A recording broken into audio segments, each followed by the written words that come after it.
Coming up today on Locked On Texas Tech, it's game day from Wichita as UNCW fits the description of the first potential victim. Let's welcome the madness, though not actually within our game. We'd like a madness-free matchup.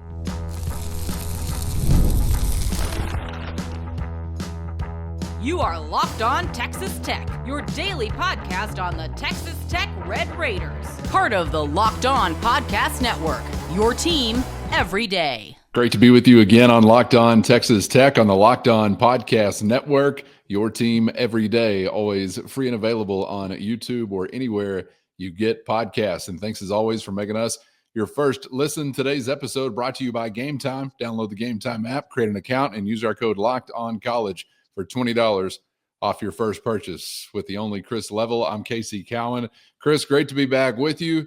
Here we are again. It's a game day edition and not just any other.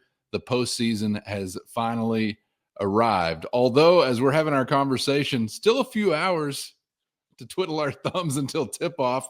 9-10 are coming up for the Red Raiders and UNCW. But we'll eventually get down to it, and you were on the scene in Wichita with some reaction we had on the YouTube page. If you haven't seen that, check it out. They're at an open practice on Wednesday. Got to hear from coaches, got to hear from players. So we'll get to some of what the head coaches had to say. And, of course, we'll get to some news as far as expectations for Darrion Williams, who you gave an update on in that reaction video, and Chance McMillan, who you gave a semi-update on in that reaction video. I enjoyed, Chris, it's just me talking, and you know I love your work, but I enjoyed your Darrion Williams update much more than I did your Chance McMillan update, I think, but maybe you can fill in some gaps. But before we get there, man, just the lay of the land. You're in Wichita. Said it was a little cold and windy, I guess, as we're getting ready for tip-off, right? Oh yeah, it's we brought the wind with us, or guess what? The wind doesn't just blow in Lubbock, Texas. But it is, as I'm sitting here talking to you now, there's an American flag directly to my left out my window, and it's standing in attention. Yes, stars and stripes. Yes, absolutely. No, it's I blew over to the arena yesterday, and it's about a half-mile walk, but yeah, not a lot to do in Wichita. Not a lot to do in old Wichita, and the some of the pictures that I'd seen of said city and our hotel and all that. It's strategic lighting and different times of the year, I guess, than where I'm at right now. But you are on the water, correct?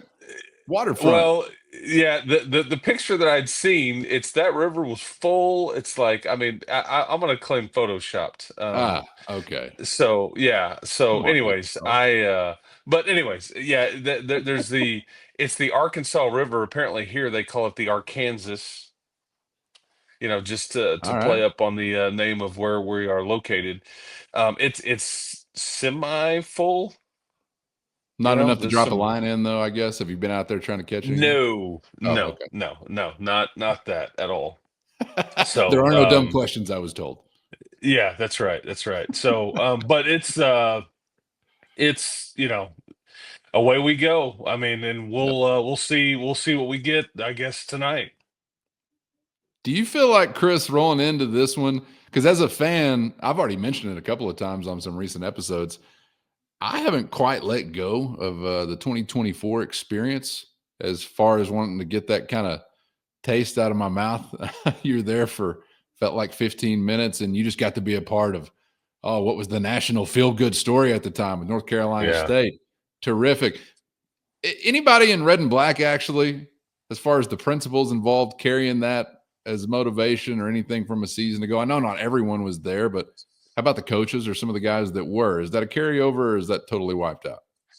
I mean, I don't think Grant has really talked about that, but like if say you don't get it done tonight, that's going to be kind of a thing.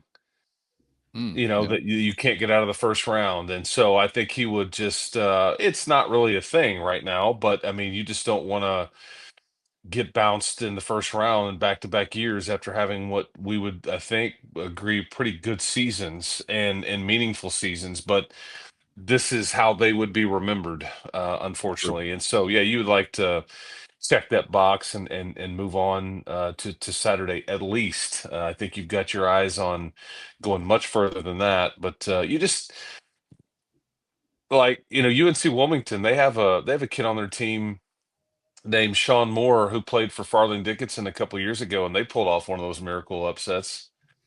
That was, I believe, a 16 that beat Purdue. I think I'm right there, and so you don't take anything for granted this time of year, and you play to win, and it's all the chips in the middle of the table. That's because there is no tomorrow if you don't advance past today. That's just the reality of it, and you don't want to be one of those teams that makes news for the wrong reasons, or because Grant was asked this yesterday. Hey man, you've been on both sides of this deal. It wasn't but a few years ago that you were on the North Texas sideline pulling off an upset against the aforementioned Purdue. And so anyway, but that's what you're looking for tonight, just to check that box. But yeah, who's going to do that for you is a much bigger question. I think that's got to be kind of handy for your head coach to have been in the other guy's shoes, the underdog's shoes, or the smaller program shoes, and able to kind of experience that. And now it maybe serves more as a warning than anything else. Hey, look out. I'm guessing everybody understands what happens in the first round of the tournament. It's part of what we enjoy so much about these opening days, but not in this instance. I'm hoping for very few interesting things to play out actually between these two. But I know UNCW is dangerous. It still remains until at least it's not. All due respect to UNCW week. We'll see what Friday brings, I suppose. But yeah, I'm curious about who's actually going to be out there to make a hand in that effort in advancing the Red Raider cause. I mentioned what you had to say about Darrion Williams and Chance McMillan. So maybe refresh our memory, or for the first time, if those that didn't see it haven't heard it, what was said about them over the last 24 hours, and maybe what you're feeling as we get closer to tip-off. Yeah, I'm gonna tell you, fill in some blanks here, because I'm gonna go off of what we were told and then what I saw. And Okay. and that's, this was an open setting. That's the way that these things works in Wichita yesterday. Each team here, so there's 8 of them. Gonzaga is actually at our hotel as well. But all 8 teams get 40 minutes on the floor. They just stagger them throughout the day, and then with that, there's press conferences that accompany it with players and coaches, and that's the way this thing will be all the way through each round that you go. So as we suspected, I think Darrion Williams is going to be just fine. I watched him. I don't think there's really any issue whatsoever. He's smiling. He looks just completely normal to me. I would say if he's not 100%, he's very, very close to it. And his words were, "I feel good. I'll be out there," and then you watch him in the open practice, and he's shooting around and bouncing around and all the things, and in a good mood and whatnot. And so I think that I have zero concerns or questions about him tonight. I think he'll be in the starting lineup, and I would expect him to not be really even limited. And we'll see how that goes. And I guess we reserve the right to alter our thought process if you get out there and it's like, okay, well maybe but I mean, there's nothing that I saw or heard that would suggest to me that he won't be good to go. Chance McMillan, on the other hand, that's a far different story. First, today's episode brought to you by Monarch Money. Ever check your bank account and wonder, where did all the money go? Between dining out, online shopping, and entertainment, it can be easy to lose track. That's where Monarch Money comes in, your personal CFO, giving you full visibility and control over your finances. Monarch Money isn't just a budgeting app, it's a complete financial command center. You can track all your accounts, investments, and spending in one place, so you stop just managing your money and start building wealth. You're going to love the all-in-one convenience. Instead of juggling multiple apps, you can use Monarch to check your finances, track spending, and even plan long-term goals. So take control of your finances with Monarch Money today. Use our code LOCKEDONCOLLEGE at monarchmoney.com for 50% off your first year. That's monarchmoney.com and our code LOCKEDONCOLLEGE for half off your first year. Today's episode brought to you by Game Time. Imagine watching your favorite team at the college basketball tournament live, feeling the energy of the crowd, witnessing unforgettable moments. We all know there's nothing like experiencing a big game in person. And getting tickets shouldn't be stressful. That's where Game Time comes in, making it easier than ever to grab last-minute seats at unbeatable prices. With Game Time Picks, curation makes it even easier to find better value for tickets to sports, concerts, comedy, theater, and more. And the one and only lowest price guarantee, which means you get the lowest price or Game Time will credit you 110% of the difference. Plus, peace of mind. With seat views before you buy, no surprise fees, and the lowest price guarantee, you can book with total confidence. So take the guesswork out of buying tickets with Game Time. Download the Game Time app, create an account, and use our code LOCKEDONCollege for $20 off your first purchase. That's LOCKEDONCOLLEGE, Locked On College, for $20 off. Download Game Time today. Last minute tickets at the lowest price, guaranteed.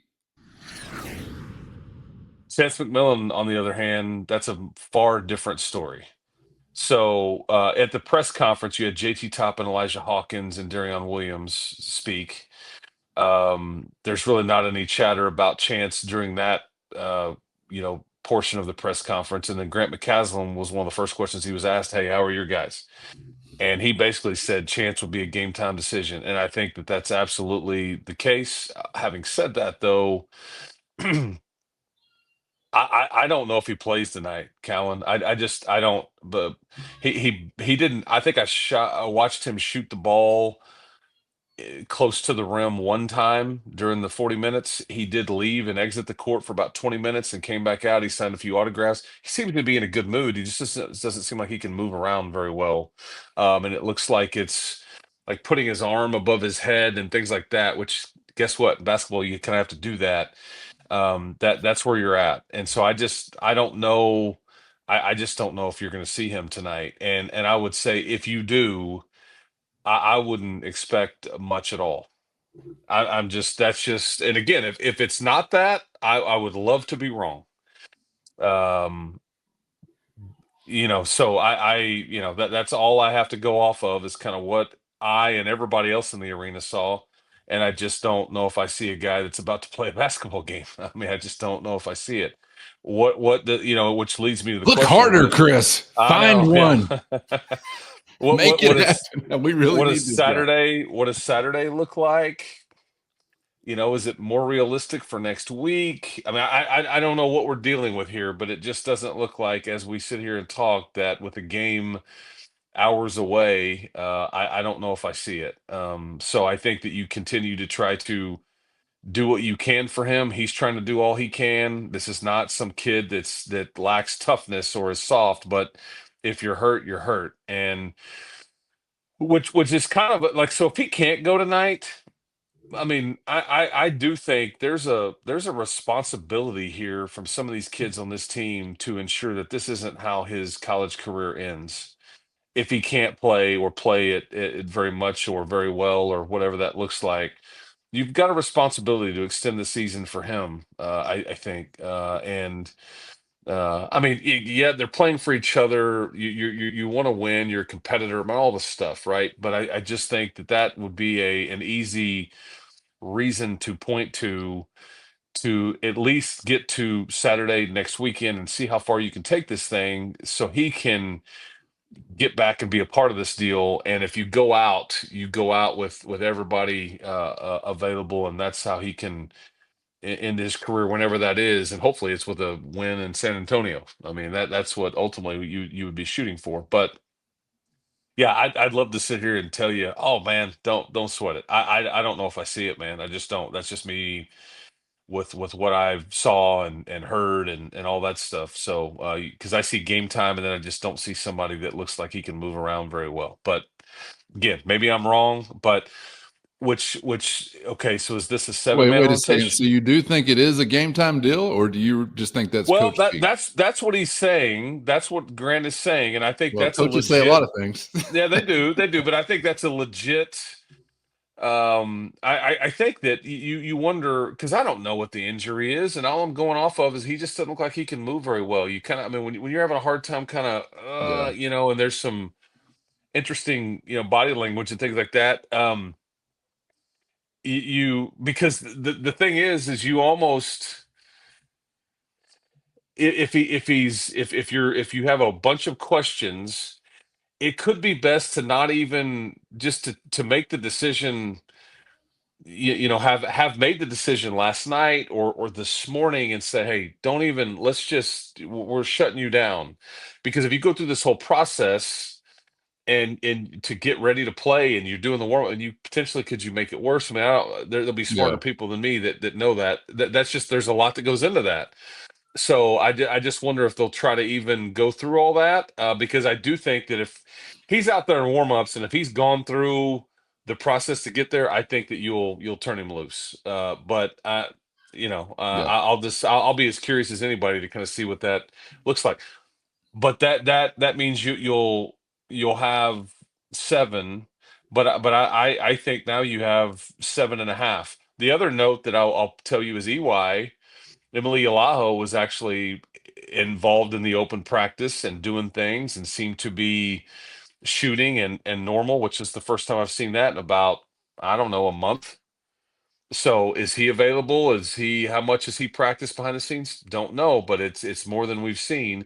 But I do think you have this other piece in Leon Horner now that I think you're willing to say, if you can give me 2 minutes, 5 minutes, 7 minutes, 8 minutes, those could be extremely valuable to you. And I think you're willing to now push that button if needed, if that's what it would require. And you hope that it doesn't, but I mean, foul trouble or whatever. Hey man, just go. Give us some run a little bit. But I do think that is now another option. So there is a bit more depth here. It's not just seven guys, I guess is my point. Well, I'm assuming the Horner thing is just totally out of an emergency situation, not because of anything that Leon Horner's done, right? I mean, we've only seen him like in one. Go ahead. Well, yeah, I think they were maybe trying to preserve a red shirt because Mm, I think there's some thought in the sport. This is just me surmising. I think there was some thought in the sport that, because we've touched on this a little bit, in football you can play 4 games and then you can do the postseason stuff, conference title game, all this stuff, and you still maintain your red shirt. In basketball, it's like you step out there for 1 second and you're yeah. committed. It makes zero sense to Like me. the Field of Dreams. You're back to the afterlife. You just want to Yes, look in the yes. corn once. Yeah, and in this case, I'm looking through wheat fields. Right.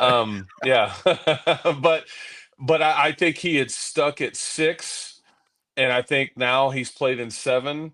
But at this point, man, it's like if you need him, I think that now that you're do or die, I think you're willing to push that button if that's what it takes. And then hopeful that you don't have to, but also hopeful that the NCAA is going to say, hey, man, if you played in this fewer of games last year, you still get that year back. You're going to be considered a redshirt freshman next year. So that's kind of potentially some of the thought there. But at this point, man, if you have to Yeah. have him, I just think that's what you'll get.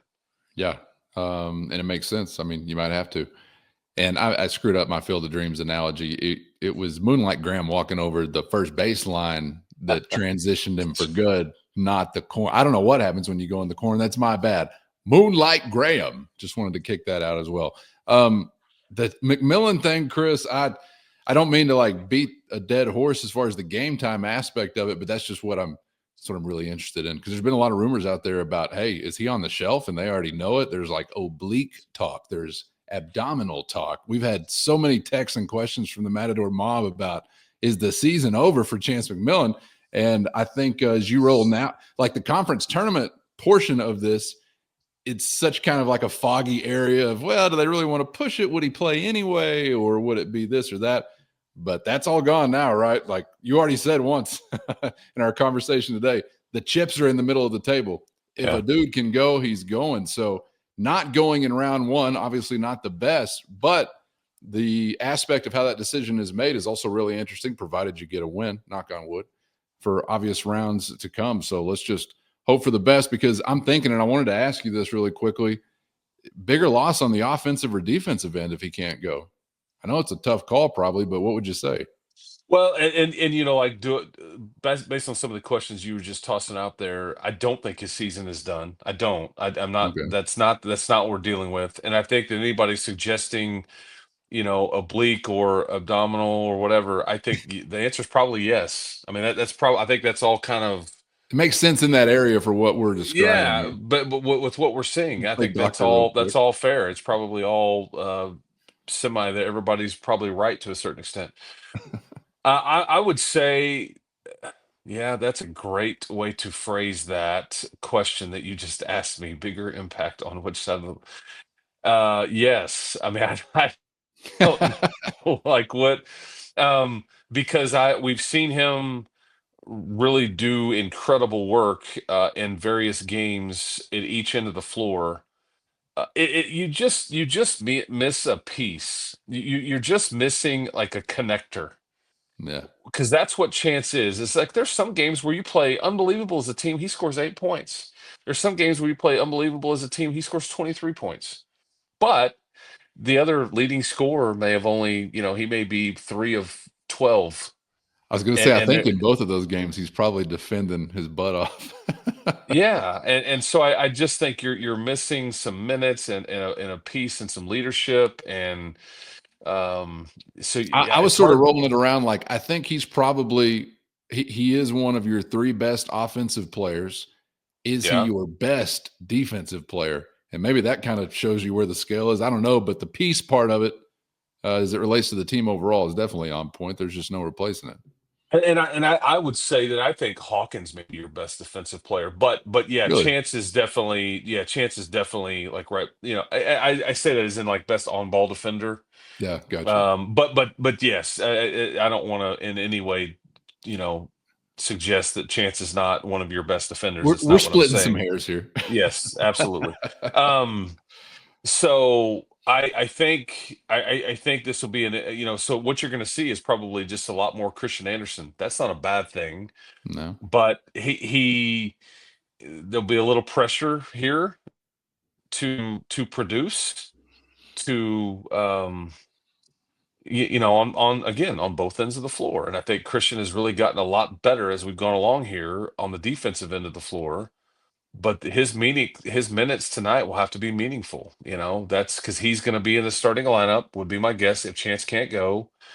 And but if Chance does play, I would say Christian's still going to probably have to carry the brunt of it, because as I'm sitting here talking to you, I just don't know if I see like a unbelievable 35-minute night from Chance McMillan. I would love to be wrong, Yeah. as we've stated, but I don't know if that's in the cards. But We all no stand in way would. solidarity this one time, because we're not doing it otherwise. Just this one time, hoping that Chris Yeah, Leffler's wrong on this. yeah, that's But right. So I mean, we all see the trend or the direction as well, too. So I think a lot of us are kind of buckling up for this to be the reality. But we'll see when they tip things off. And again, hopefully you're able to pull it off against UNCW, and we just have the chance to talk about, all right, how about a second ball game? How about a third ball game if we get a little greedy? So got to get past this first one to even consider those things. Before we get out of here today, Chris, just wanted to ask you maybe what was being considered among the head coaches you got to hear from, priorities within the matchup, just general thoughts, what they have to say. well, they both went out of their way to talk about. First, today's episode brought to you by 5 Hour Energy. Fixes tired fast. Whether you've got a long list of tasks at work or a bundle of DIY projects to tackle at home, take a 5 Hour Energy shot so you can cover everything with energy to spare. If you're like me, you've always got a lengthy list of things to get done around the house. So when you get your supplies for any project, don't forget the most essential one, a 5 Hour Energy shot. 5 Hour Energy shots give you the feeling of alertness and energy you need to get in the zone. And that's why 5 Hour Energy is the brand hardworking people like you have trusted for over 20 years to give them the alert, energized feeling they need to get through a busy and hectic day. And you always know where to find 5 Hour Energy shots, right at the cash register at nearly every convenience, drug, and grocery store nationwide. Even better, stock up on money-saving multi-packs to make sure you never run out of delicious, energizing 5 Hour Energy shots. And right now, if you go to 5hourenergy.com, that's the number 5hourenergy.com, and get some 5 Hour Energy today,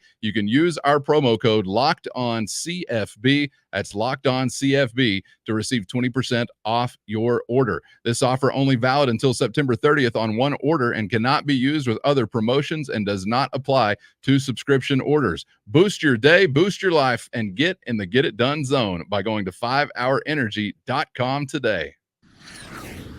They both went out of their way to talk about how physical the other team is and how they have talked to their teams about how you need to be ready for it. I think that, you know, and they're not wrong, but it's like it's all the stuff that, you know, and this all leads to rebounding, really, is what it all points to. But I think Coach Siddle was like, "Hey, man, they're going to be tough. They're going to be gritty. They're going to be try to be the first one diving on the loose ball and all this stuff. Like, we've got to be prepared for it." I've tried to tell my guys. One of the players I think was on the team still whenever they played North Texas a few years ago in that game that ended 55-51. So he kind of knows what he's getting into.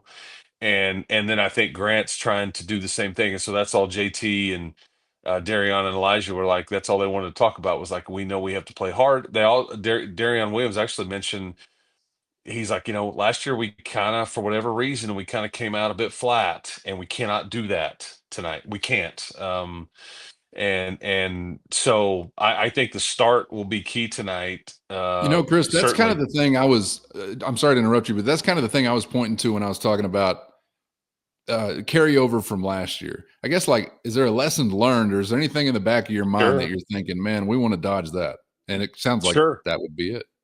I think that's, and you just can't tell me that they like they had a lot of meat left on the bone last year. Now, you had some injury issues last year, Darrion Williams being one of those and Warren Washington being the other. But you're sitting there, I mean, and you, if I told you before the last year's tournament started, you're going to have to beat Oakland to go to the Sweet 16, you probably would have been like, hell yeah, man. And you had it right there in front of you and you just couldn't, but you ran into a buzzsaw. NC State was just, they were hot. They rode it all the way to the Final Four. But tonight, if you're wanting to watch any one thing, it's ultimately comes down to the battle on the glass and the offensive rebounding battle. I think Coach Siddle basically said, we've won it pretty much every game that we've played this year, and we've tied it a few times, and we've only lost one game, I think, all season when we did win when we did win the rebounding battle. So that's just how they live and breathe. They get a shot up, they go get it, they get putbacks, they create extra opportunities for themselves. And I think they're like a +7 on average in the rebounding battle. And he even said, our size was a problem for everybody in our league. And they also know they're actually bigger than Texas Tech. Now, this isn't new. We've talked about this all year, which is partly why I was late to come around on this team, just because you just kind of eyeball it, and it's like, you're just but I've long since forgotten that you're so skilled. You're so skilled, and you do rebound the ball extremely well because you play really hard and you're really competitive. But that's going to be the thing tonight. It is basically just comes down to, if you rebound with these guys or win that battle, I would have a hard time seeing a path for them to win. I'm not saying you have to crush them on the glass, but if it's even and you kind of do your thing, your normal thing, I really like your chances. What worries me is that them driving you and getting to the foul line and you fouling. That part concerns me. And you've got potentially one less piece to withstand some of that, including maybe one of your better defenders if Chance it can't go, or if he's limited in any way.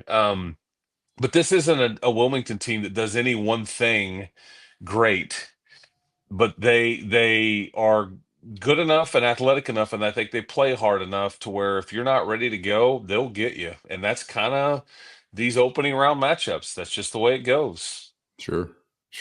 I like our team a lot, though. And even without Chance McMillan, I like our team a lot. Would love them even more if we could get him back in the fold, and we'll see what tip-off brings. But it's been a great year so far, and we all hope, unlike last season, they're able to really capitalize on that and get something interesting going here in the tournament. And, just like rebounding or whatever, when I say they're competitive, I don't mean they're keeping it close, not in that sense. I mean, I feel like this is a team that's pissed off for greatness. And I think it kind of just comes from the head coach. They are competitive in that way that it burns in their stomach. And maybe you get close to even hating losing sometimes more than you love winning. Those types, Chris, those real sickos about it. But we need a few of those this time of year. So hopefully we begin to see that here in round one, with UNCW fitting the description of the first potential victim.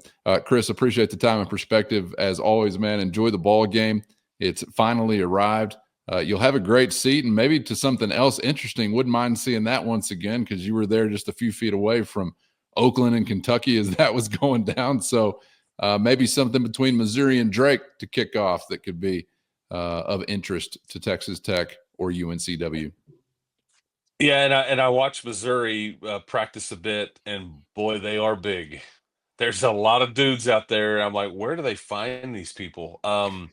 So yeah, but I think there's a lot of people that think Drake could pull it off tonight. So I guess we'll find out, and you'll know the winner of that one before you tip it off, and they'll be sitting there just watching. Whoever wins that game will be sitting there watching your game, going, okay, we get the winner. Bit of an advantage for the lower seeded teams, I think. I don't know why these games weren't like flipped a bit, as they'll get 3 or 4 hours on you, rest and prep and all the stuff. So anyways, but I'm not one to complain, although I just didn't know if I agreed with that. So anyways, when the NCAA tournament needed someone to play a game at 9:10, they didn't call on Drake. They didn't call on Missouri. To quote Kent R. Hance, they called on Texas Tech.